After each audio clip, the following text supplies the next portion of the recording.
بسم اللہ الرحمن الرحیم۔ ناظرین کرام، ابھی کچھ دیر پہلے مجھے ایک کلپ موصول ہوا جس میں فیصل آباد کے مفتی محمد احمد سعید صاحب تشریف فرما ہوئے منظر عام پر تشریف لائے اور میری اس کتاب سنی کتب حدیث کے شیعہ رافضی راوی کے حوالے سے گفتگو فرما رہے تھے۔ تو قبلہ مفتی صاحب نے غصہ ضرور نکالا ہے لیکن علمی بات نہیں کی۔ یہ کہنا کہ اس کتاب میں تضادات ہے، ہندسے نہیں ملتے یا اس میں تکرار ہے، تو میں اتنا عرض کروں گا مفتی صاحب، تکرار تو صحیح بخاری میں بھی ہے۔ 7200 سے زائد روایات کی تعداد ہے صحیح بخاری میں، اور مقررات ہٹا دی جائیں تو 2500 یا 2000 بنتی ہیں۔ تو تکرار جو ہوتا ہے، جس طرح محدثین نے یہ بات لکھی ہے اور ماہرین علم حدیث نے یہ بات لکھی ہے کہ تکرار بخاری کا تکرار ہے یا قرآنی آیات کا تکرار ہے، اس کے اندر کوئی نہ کوئی حکمت اور ایک نئی جہت علم موجود ہے۔ تو میں نے ان احادیث کا وہ تصور پیش کیا ہے جو شیعہ رافضی راویوں کی طرف سے آئی ہیں، اور اگر کوئی فگر کی ہندسے کی اعداد و شمار میں کوئی اونچ نیچ ہوئی ہے تو صاحب کاتب بھی ایک معقول عذر ہے، اور چونکہ یہ جلدی میں چھپی ہے تو انشاءاللہ ہم مفتی صاحب کا یہ شکوہ دور کر دیں گے اور اس کے فگر جو ہے نمبرز جو ہیں وہ پورے کر دیں گے۔ باقی ہوا یہ ہے کہ جہاں کہیں اونچ نیچ ہوئی ہے تو پہلے ہم نے ان کی تعداد کو اپنے جائزے اور استقراء کے مطابق مکمل کیا، پھر اس کے بعد جب ہم احادیث کے مصادر پر پہنچے تو مصادر میں کچھ روایات جو ہیں وہ زائد نکلی، تو اس لیے ہم نے بقیہ جات کے اندر جو ہے وہ زائد روایات درج کر دی۔ اب مفتی صاحب کی بلا کا یہ فرمانا کہ جو لوگ اہل بیت کے دشمن ہیں وہ ان سے روایت نہ لیں، جو صحابہ کے دشمن ہیں وہ ان سے روایت نہ لیں، تو میری جان میری گفتگو یہ ہے ہی نہیں۔ میری گفتگو یہ ہے کہ آج کے جو اہل علم جو ہیں، بعض علماء بڑے تلخ نوائی کے ساتھ سادات کرام کو کوس رہے ہیں، اور جو بندہ تھوڑا سا بھی اہل بیت علیہ الصلوۃ والسلام کے ساتھ لگاؤ رکھتا ہے قلبی روحانی، تو اس کو فی الفور رافضی کہا جاتا ہے۔ تو میں نے تو یہ دفاعی پوزیشن میں آ کر یہ بات لکھی ہے کہ اگر رافضیت اتنی ہی پلید ہے تو آپ کا علم سارا رافضیت سے معمور ہے، اور یہ بات بھی میں مفتی صاحب سے کرنا چاہتا ہوں کہ آپ جس وقت درس نظامی پڑھتے ہیں تو آپ کے نصاب کے اندر آج بھی موجود ہے، اور پہلے سے صدیوں بھر موجود رہی ایک نصابی کتاب ہے صرف بہائی علامہ عاملی کی، کو کہا جاتا ہے کہ صرف ام العلوم، صرف علموں کی ماں ہے، تو علامہ عاملی شیعہ تھے۔ تو میری جان آپ لوگوں کو تو علم کی طرف انگلی پکڑ کر بے الف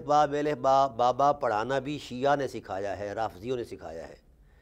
اور پونا درس نظامی جو ہے اس حوالے سے اس کے اندر یہ مندرجات ہیں روافض کی طرف سے آئی ہوئی ہیں۔ معقولات کی کتابوں کے اندر بطور خاص آپ کی کوئی کتاب ہی کوئی نہیں ہے ایک آدھی کے سوا۔ تو شرح تہذیب جو ہے یہ بھی شیعہ ہیں، اور بلکہ نحو کی کتاب شرح جامی مولانا جامی علیہ رحمہ پر بھی تشیع کا الزام ہے۔ تو یہ زمانے کی گردشیں تھیں مولانا صاحبان، یہ مجھ پر غصہ نکالنے کی بجائے آپ محدثین کا تعاقب کریں اور اپنی احادیث کی کتب کی طہارت کریں۔ چلو اور نہیں تو ایک رعایت پیش کرتا ہوں کہ آپ دوسرے طرق سے سنی راویوں سے روایت مہیا کر دیں تاکہ آپ کی بخاری مسلم نسائی یہ ساری چیز جو ہیں وہ پاکیزہ ہو جائیں۔ تو میں یہ عرض کرنا چاہتا ہوں کہ روافض کی جب ہم تکفیر کرتے ہیں، چلو اہل علم جو ہیں علامہ ذہبی علیہ رحمہ جیسے، انہوں نے اس بات کو وضاحت کے ساتھ بیان فرما دیا ہے کہ جو روافض شتام نہیں ہیں ہم ان سے روایت لے لیتے ہیں، اور وہ مجبوری ہے، اور اس کا عذر بھی بنتا ہے کیونکہ اس درجے کے روات صرف اس وقت یہی میسر آئے تھے ہمارے محدثین کو، اور کوئی راوی میسر ہی نہیں آیا، اور اسی لیے علامہ ذہبی علیہ رحمہ نے اعتراف فرمایا ہے، جس کا میں نے اپنی کتاب میں حوالہ دے دیا ہے، کہ اگر روافض اور شیعوں کی روایات کو نہ لیا جائے اور ان کو اسناد حدیث سے نکال دیا جائے تو یہ روئے کائنات پر کسی کو حدیث رسول نہیں ملے گی، اور یہ بہت بڑا مفسدہ ہے، فساد ہے۔ تو میری جان میں نے تو یہ بات اس لیے کی ہے، اور یہ جو آپ نے کہا کہ میں نے کوئی نیا کام نہیں کیا، اگر یہ کام پہلے ہو چکا تھا آپ کے علم کے مطابق تو آپ لوگوں نے اس کو منظر عام پر نہیں پیش کیا، یہ تو آپ کی خیانت ہے، کتمان علم ہے۔ اور اگر وہ نہیں ہوا تھا یا اس ترتیب کے ساتھ نہیں ہوا تھا تو میں نے کر دیا ہے، کون سی قیامت آ گئی ہے، میں نے صرف نشاندہی کی ہے۔ اور یاد رکھیے میں نے کوئی بھی مصدر علم اہل تشیع کا نہ استعمال کیا ہے نہ ادھر گیا ہوں، میں نے وہ مصدر علم جو ہے وہ آپ ہی کا استعمال کیا ہے۔ اس میں میزان الاعتدال کے حوالے ہیں، اس میں مزی تہذیب الکمال کے حوالے ہیں، اس میں جناب والا علامہ ابن ابی حاتم کے حوالے ہیں، یہ جو ہمارے رجالی لوگ ہیں مسلم۔ اب یہ جو آپ چھان بین کر رہے ہیں کہ یہ سب جھوٹ ہے، تو میں یہ کہتا ہوں کہ آپ اس جھوٹ کو دلیل کے ساتھ واضح کر دیں۔ جھوٹ میں نے تو کوئی نہیں بولا، میں نے تو جو ہماری کتابوں میں لکھا تھا وہی بات کی ہے۔ یہ 4-5 کتابیں میں نے استعمال کی ہیں جو متداول ہیں اور معمول بہ اور چلتی ہیں ہمارے صنف حدیث کے اندر۔ تو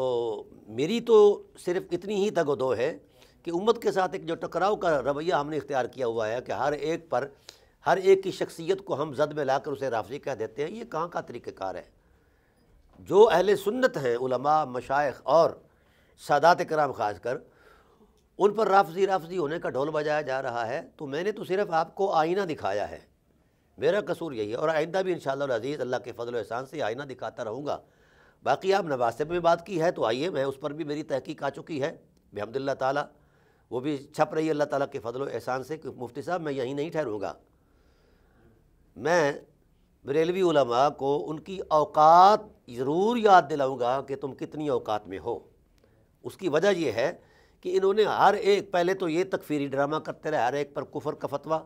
من شک فی کفر فہو کافر، ان کے جناب اللہ زمزمے، کبھی فلاں کافر کبھی فلاں کافر، تو کفر سے نیچے تو بریلویوں کے پاس فتویٰ ہی کوئی نہیں ہے۔ تو میں نے تو یہ آپ لوگوں کو صرف آئینہ دکھایا ہے کہ آپ اس جوگے نہیں ہیں کہ آپ میدان میں کھڑے ہو کر سر اونچا کر کے کوئی بات کر پائیں۔ تو میں یہی عرض کرنا چاہتا ہوں مفتی صاحب، میری کسی کے ساتھ نہ کوئی دشمنی نہ مخالفت، میں صرف یہ عرض کرنا چاہتا ہوں کہ اگر اہل سنت کا یہ آپ درد رکھتے ہیں تو کم از کم ان لوگوں کا منہ بند کریں نا جو شریف النفس علماء کو، سادات کو رافضی کہتے ہیں۔ کیا کوئی ایسی صورت ہے کہ انہوں نے رفض کیا ہے، رافضیت کی طرف وہ مائل ہوئے ہیں کسی صحابی پر جناب والا قطعان التشنیع یا کسی صحابی رضی اللہ تعالیٰ عنہ پر سب و شتم؟ یہ کسی سے منسوب نہیں ہے، نہ کوئی ثابت کر سکتا ہے۔ تو آپ بلا وجہ مطلب ہے، اور مجھے حیرت ہوتی ہے کہ ہماری کتب حدیث میں ان راویوں کا بھی باقاعدہ حساب موجود ہے جس کی میں نے نشاندہی کی ہے۔ میں نے تو آغاز ہی جو روافض کا کیا ہے، ان کی نشاندہی جو کی ہے وہ شتام روافض سے کی ہے کہ شتام رافضی جو گالی گلوچ جن کا مذہب تھا، شعار تھا، ذوق تھا، میں نے یہ 19 قسمیں ان کی تلاش کر کے پیش کی ہیں۔ تو قبلہ میری جان، آپ ایسا کریں برائے مہربانی، آپ اپنی کتابوں کی طہارت کریں، آپ امت کو وہ روایات دیں جس کے راوی صرف اہل سنت ہوں، اور سنی بھی وہ ہو جو آپ کے معیار کا ہو یا خطائیوں کے امام کے معیار کا ہو۔ تو میں تو ایگری ہوں، آؤ میرے ساتھ، میں آپ کے ساتھ چلتا ہوں، اور ہم تلاش کرتے ہیں مل کے جناب والا سنی راوی، ہم نے روافض سے فیض لینا ہے۔ تو یہ بات تو میں نے اس لیے کی ہے کہ یہ فیضان روافض سے آپ جیسے لوگ ہر روز باوضو ہو کر وابستہ ہوتے ہیں اور فیضان روافض کو حاصل کرتے ہیں۔ محدثین بھی آپ کے کرتے رہے، آپ بھی کرتے ہیں، ائمہ مجتہدین بھی کرتے ہیں اور کرتے رہے، اور ان کی وہ چاروں حیثیتوں کو قبول کر کے کرتے رہے کہ ان کا مسلمان ہونا بھی ان کے ہاں مسلم ہے، عادل ہونا بھی مسلم ہے، اور ضابط ہونا بھی مسلم ہے، عاقل ہونا بھی مسلم ہے۔ ان کی ثقاہت کی بھی گواہیاں دی ہیں ہمارے علماء نے۔ تو بھائی یہ میرا قصور نہیں ہے، یہ ذہبی کی جا کر اس کی قبر پیٹو، یا جناب والا مزی کی جا کر، یا جناب والا مغلطائی کی جا کر، جہاں جہاں جن لوگوں نے نشاندہی کی ہے وہ اہل سنت ہیں سب، میں نے تو کوئی ایسی بات نہیں کی۔ باقی ایک ناانصافی یہ ہے اہل سنت کی، اور شروع سے ہے، جن لوگوں نے اصحاب رسول اللہ رضوان پر تبرہ شبرہ بولا یا غالب گلوچ کی، ان کی آپ نے تکفیر کی، تو میں نے تو 2 قدم اور آگے رکھا ہے کہ میں تو اس کو کافر سے بھی بدتر سمجھتا ہوں جو حرمت صحابیت کو پامال کرتا ہے۔ پر آئیے میری جان تھوڑا سا آگے بڑھے نا، انصاف کا تقاضا یہ ہے کہ اہل بیت علیہ السلام کو اگر آپ اہل بیت نہیں مانتے، نہ مانے، کم از کم ان کی صحابیت پر تو آپ کو بھی شک نہیں ہو سکتا، تو کیا اہل بیت علیہ السلام پر گالی گلوچ کرنے والا یہ کافر نہیں ہو سکتا؟ آج تک سنی مبلغ علم سے کوئی ایک حرف نہیں کافر ثابت کر سکا کہ کسی نے اہل بیت علیہ السلام کو گالی گلوچ کرنے والے کی بھی تکفیر کی ہو. اور میں نے بڑے مطالبے بھی کیے ہیں اپنی جو میری گفتگو چل رہی تھی سید ذوالفقار شاہ صاحب کے ساتھ، تو میں نے بارہا مرتبہ مطالبے کیے ہیں کہ مہربان آپ بیلنس رکھیں. جو ناسبی ہوتا ہے وہ 3 کفر کرتا ہے، اور رافضی نے تو 1 کفر کیا، ناسبی نے 3 کفر کیے. جو 3 مرتبہ کافر ہے اسے کافر نہیں کہا جاتا، جو 1 مرتبہ کافر ہے اسے دبایا جاتا ہے. اور مجھے اس بات پر بھی ابھی تک تحفظات ہیں کہ جو شیخین علیہم الرضوان کی خلافت نہیں مانتا وہ تو کافر ہے، اور جو ثقلین یعنی اہل بیت کی خلافت نہیں مانتا وہ جناب والا عظیم الشان ہے.